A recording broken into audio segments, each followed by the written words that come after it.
So I'm really, really happy to be talking to Carole Pope from the band Rough Trade. This is really, really exciting for you guys to be nominated into such a cool place, being, like a Songwriters Hall of Fame. Because at the end of it's about the craft of songwriting. So I imagine, rather than being recognized as the most popular band or having the number one song, but being recognized for the craft of songwriting, that's got to be a nice one.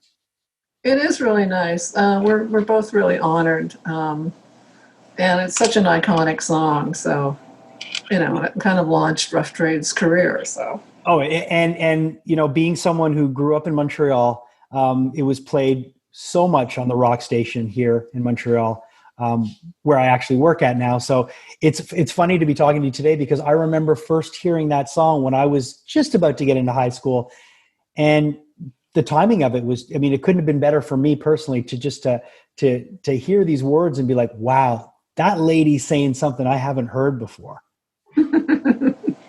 Yeah. We're surprised that it was successful as it was, but yeah, it's as I said, it's a very iconic song. So I spoke to Sharon Hyland, who's one of our DJs here at CHOM in Montreal. And her as well, growing up being gay, she told me that song had such an impact on her.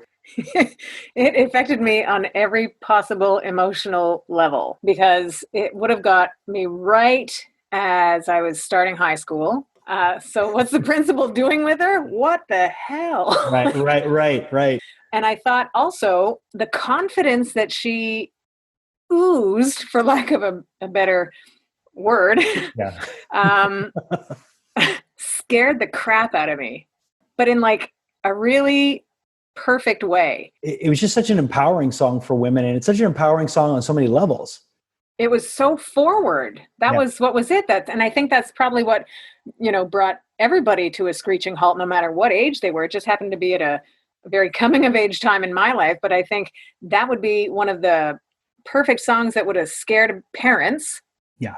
Because questions come from what did she just say? Nothing, dear. Right. Like AC/DC's You Shook Me All Night Long was at the same time. Yeah. And there was enough lyrically to make you ask questions there too, but somehow I think maybe she just enunciated so clearly about the principle and about what was happening in her genes. And we're used to hearing men sing that way. We're not used to hearing a woman sing this way. Yeah. It's very ahead of its time. And pushing the boundaries, it totally deserves the respect that it's gotten this many years later, and all within those years. Because nothing was being said like that anywhere, especially in pop culture. Yeah, a lot of people have told me that song helped them come out. So that's a wonderful thing about that song. And some people didn't get that part at all. It was just a anthemic high school song, Yeah, well, that's it. There's almost like a double entendre that's going on. And the people that were kind of in the know got it. There was other people that might have been exposed to some of that language for the first time. And there's other people that were just completely oblivious to it, that were just like, high school, yeah. Yeah, exactly. That's what I love about it. And I think we tried to do that with all of our songs. Well, you guys were pretty good at, wrapping up a meaning and something that might be palatable to an audience, but at the same time trying to get something through. Yeah, we're pretty political and sexually political, but a music that makes you think and dance at the same time. Absolutely. When you guys started the band, was there ever a goal to try to do exactly that, to be political through the music, or was it just something that came naturally because that's the kind of individuals you were? It just came naturally. That was exactly where I was as a lyricist, and we were both, and Kevin, we were both politically aware, and I just thought people in North America are still so uptight and so screwed up. Nothing much has changed. In fact, it's even worse. So. Right. Yeah. Being one of, half of the duo that wrote High School Confidential, if you had to write a song that cut through today, what would you write about? Oh my God. I don't know. I've written so many political songs anyway, I'm trying to write a COVID song right now. Okay. But the last, Kevin Hearn and I wrote a song called Resist It. Have you heard that? No. And also I wrote a song called This Is Not a Test with Clara Venice. Yes, yes. So things like that, just more of that.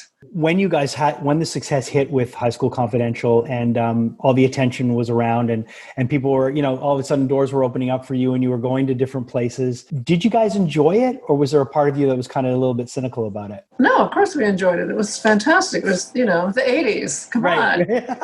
No, tell me a bit about that time, because I think people that have lived with the song for so many years get it. But I want to hear what it was like for you guys when that song first broke. It was just very exciting, and everybody was, all the other, you'd go to the Junos and everybody was like very supportive of each other. All the kind of different disciplines, artistic disciplines were all supportive. Like we would go to Second City or see theater or dance or whatever, and everybody was like, yeah, I'm a fan, and everybody would show up for everybody. And there was wild partying, of course, and we'd always go to New York. Like a bunch of us would always go to New York, and we played in New York. It was like amazing, the people that we met. One of the gigs we did in New York, REM opened for us. Wow.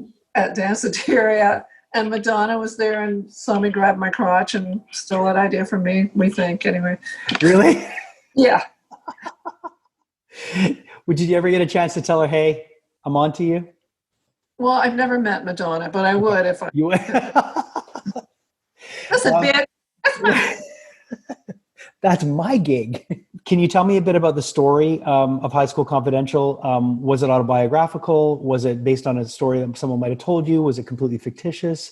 Tell me a bit about it.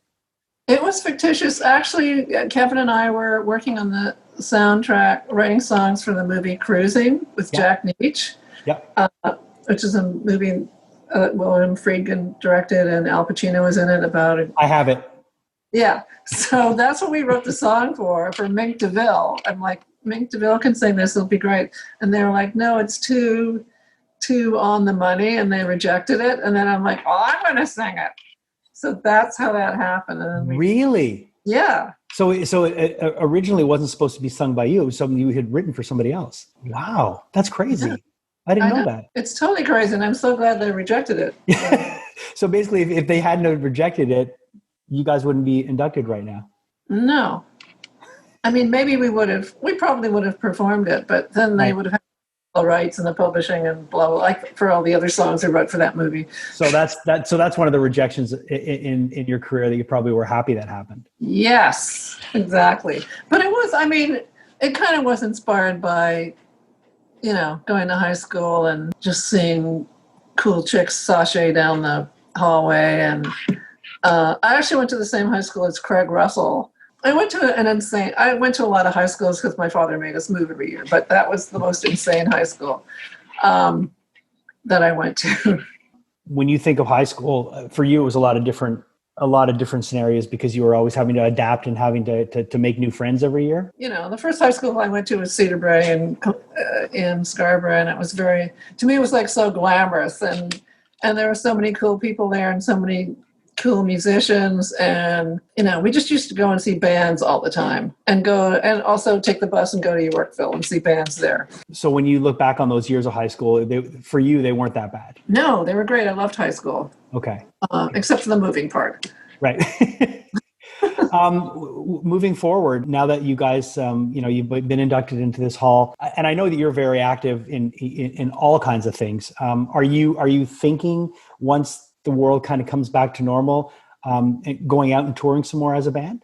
Probably not as Rough Trade, but I've been a solo artist for since 1987. So right. I'm going to do that. And I also co-wrote a musical, which we're trying to, we're supposed to workshop it in June. So I'm really working on that. And it's got a lot of Rough Trade songs in it. So I really want to get that going. So you're thinking you're always being active and you're always working.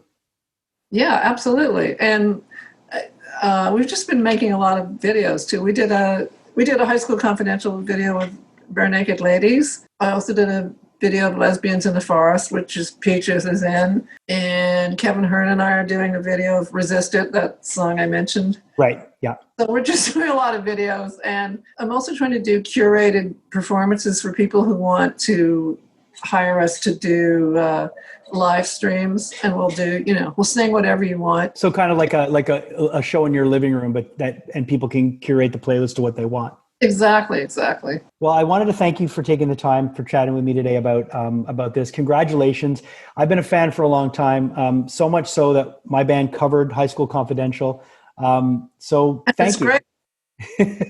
I appreciate it. And thank you for the music, and thank you for just being you, because I think you've probably inspired a lot more people than you even realize or could even imagine. Oh, thank you so much.